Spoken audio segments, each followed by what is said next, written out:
जय श्री कृष्ण प्रिय भाई बहनों, हार्दिक अभिनंदन है आपका spiritual and natural technical world की सच्ची कहानियों में।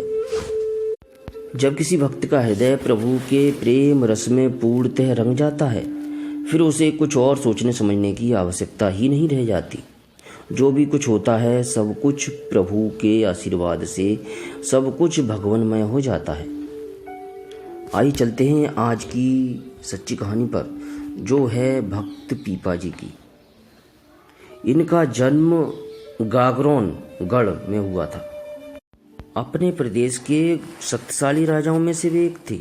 उनके ऐश्वर्य, पराक्रम और समृद्धि की कहानी घर घर में कही जाती थी। भगवान के भक्त झोपड़ी और राजप्रासाद दोनों जगह मिलते हैं। भगवान जिन्हें प्रसन्नतापूर्वक अपना लेते हैं, वे ही उनकी गौरवमयी भक्ति के अधिकारी हो जाते हैं। भाग्य से गागरोनगढ़ में कुछ संत आए। राजा पीपा ने उनके खाने पीने का सामान भिजवा दिया। यथाशक्ति स्वागत सत्कार किया, पर दर्शन के लिए नहीं गए।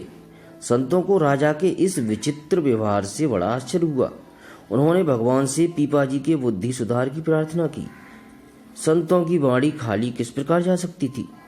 स्वप्न में देवी ने भगवान की भक्ति की प्रेरणा दी और काशी जाकर आचार्य प्रवर परम राम भक्त रामानंद की शरण लेने का आदेश दिया।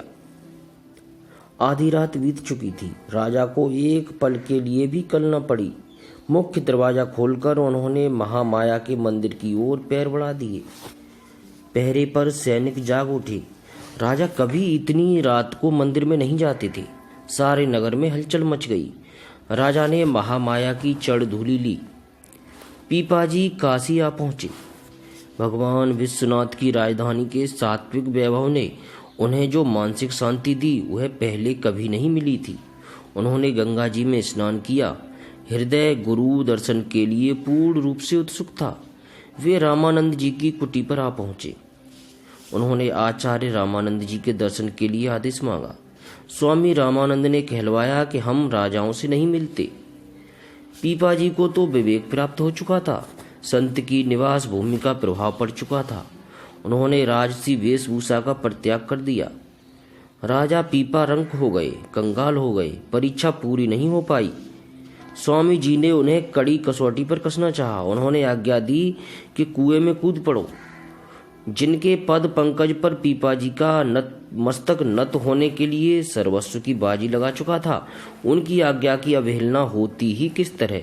वे कूदने जा ही रहे थे कि शिष्यों ने उन्हें पकड़ लिया। उनके आत्मबल की परीक्षा हो चुकी। आचार्य ने उन्हें दीक्षा दी। उनके आदेश से वे गागरोनगढ़ वापस आए। साधु सेवा और राजकार्य में उनके समय का सदुपयोग होने लगा। कुछ दिनों बाद गुरु विग्रह उनके लिए असहाय हो गया। उन्होंने रामानंद जी को गागरोनगढ़ आने का निमंत्रण दिया। आचार्य प्रवर 40 भक्तों के साथ आए। इस पवित्र यात्रा में संत कबीर और रैदास आदि भी उनके साथ थे। राजा पीपा ने स्वामी जी की पालकी में कंधा लगाया। ठाट बाट से शोभा यात्रा निकाली। गागरोनगढ़ को पवित्र करने के बाद रामानंद जी महाराज ने द्वारका जाने की इच्छा प्रकट की। पीपा का मन उनमें पूर्ण आसक्त था। वे साथ छोड़ना नहीं चाहते थे। वे भी द्वारका के लिए चल पड़े। उनकी 12 रानियों ने भी साथ जाना चाहा, पर केवल सीता सहचरी ही जा सकी। यद्यपि पीपा जी उन्हें साथ ले चलने के पक्ष में नहीं थे, तो भी गुरु आज्ञा की अवज्ञा न कर सके। सीता सहचरी के संस्कार अत्यंत पवित्र थे। रामानंद जी तो द्वारका से काशी लौट आए, पर पीपा जी उनकी आज्ञा से सीता सहचरी के साथ वहीं रह गए। वे नित्य द्वारकेश भगवान का दर्शन करते थे। एक दिन उन्होंने भगवान और रुक्मणी का साक्षात्कार करना चाहा। वे भगवत विरह के उन्माद में समुद्र में कूद पड़े। द्वारका में हाहाकार मच गया। वे 7 दिनों तक समुद्र में ही सीता सहचरी के साथ रह गए। कहते हैं कि वहां उन्हें भगवान श्री कृष्ण और उनकी पटरानी भगवती रुक्मणी जी के दर्शन हुए, जिससे वह कृतार्थ हुए।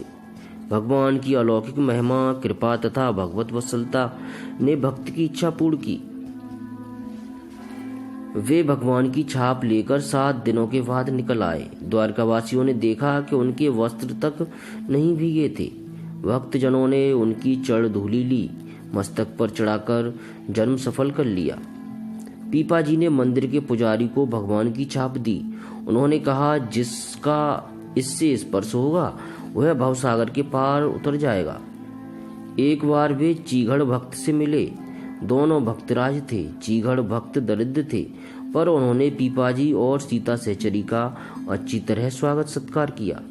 भोजन के समय पीपाजी ने चीघड़ की पत्नी का दर्शन करना चाहा, पर सीता सहचरी ने देखा कि वे तो वस्त्रहीन हैं। उन्होंने साड़ी फाड़ कर आधी उन्हें पहनाई। फिर चारों ने साथ ही साथ भोजन किया। चीघड़ भक्त को कृतार्थ कर वे टोड़े गांव चले गए। पोखरे पर स्नान करते समय किनारे पर कुछ मोहरें देखीं। उन्हें वे छोड़कर चले आए। सीता सहचरी ने से इस संबंध में बात कर ही रहे थे कि कुछ चोरों ने इस बात को सुन लिया। वह लोग उस पोखरे अर्थात तालाब पर मोहरों के स्थान पर गए, परंतु उन्हें वहां सांप और बिच्छू दिखाई दिए। उन्होंने पात्र में उन्हें भरकर मारे क्रोध के पीपाजी के छप्पर पर फेंक दिए। पीपाजी के लिए तो वह पात्र में मोहरें ही थीं। उन्होंने साधु सेवा में उनका उपयोग किया। टोड़े के राजा सूरसेन ने उनका दर्शन किया। राजसभा में लाकर उनसे दीक्षा भी ली। पीपाजी जैसे भगवान के परम भक्त थे, वैसे ही उनकी पत्नी सीता भी महान भक्तिमती थीं। प्रभु के जो सच्चे भक्त भगवानमय हो जाते हैं, फिर उन पर प्रभु की कोई भी माया अपना दुष्प्रभाव नहीं करती और वह पूर्ण रूप से परमानंद में डूब जाते हैं। अगली किसी सच्ची कहानी में फिर से उपस्थित रहूंगा। तब तक के लिए किसी प्रकार की त्रुटि के लिए अपने प्रभु से और अपने सभी प्रिय दर्शकों से क्षमा चाहता हूँ। एक बार प्रेम से सहृदय प्रभु का स्मरण करते हुए बोलिए, हरे कृष्ण कृष्ण कृष्ण हरे हरे, हरे राम राम राम हरे हरे।